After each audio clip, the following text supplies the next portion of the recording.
হাটহাজারীতে দুই মোটরসাইকেলের সংঘর্ষে নাসির উদ্দিন নামে এক প্রবাসী নিহত হয়েছেন। হাটহাজারী পৌর এলাকার কোরিয়ার দিঘির পাড় চট্টগ্রাম রাঙ্গামাটি মহাসড়কে ৩০ জুলাই বুধবার পৌনে ৩টার দিকে এই দুর্ঘটনা ঘটে। হাটহাজারী উপজেলাধীন চট্টগ্রাম সিটি কর্পোরেশন ১ নং দক্ষিণ পাহাড়তলী আকবর সারংবাড়ির মৃত আব্দুল করিমের পুত্র দুর্ঘটনায় মৃত্যুবরণ করেন। এ ঘটনায় আহত হয়েছেন আরও ৩ মোটরসাইকেল আরোহী।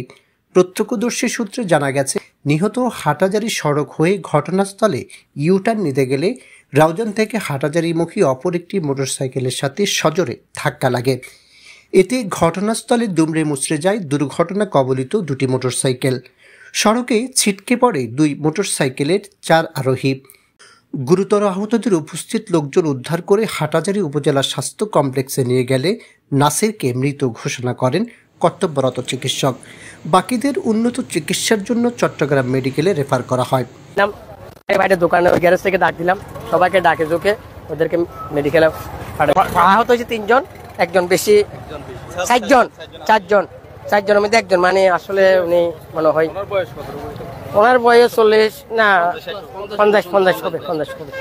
আর উনি তো না, উনি আঘাত পাইছে ঠিক আছে, কিন্তু উনি তো এখনো সন্দেহ আছে। এটা তো বেশি রক্ত, মাথা দিয়ে বেশি রক্ত।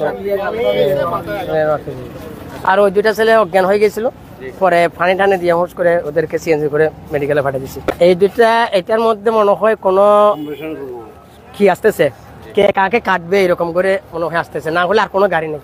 যদি পিছনে যদি একটা সিএনজি থাকতো তাহলে যে 2টা ছেলে মেডিকেলে পাঠাইছে ওই 2টা রাস্তার মধ্যে ছিল, ওরা কিন্তু ডলে দিত। কিন্তু আমি দেখলাম পিছনে আর কোনো গাড়ি নেই। আরো 1 মিনিট পরে আমি শিক্ষানোর পরে মানুষজন আসার পরে তারপর গাড়িগুলো আসতেছে বাইরে থেকে, না হলে ওরা রাস্তার মধ্যে পড়েছিল। রাউজান হাইওয়ে থানার ওসি মোহাম্মদুল্লাহ ঘটনার সত্যতা স্বীকার করে বলেন, বিস্তারিত জানতে পুলিশ কাজ করছে।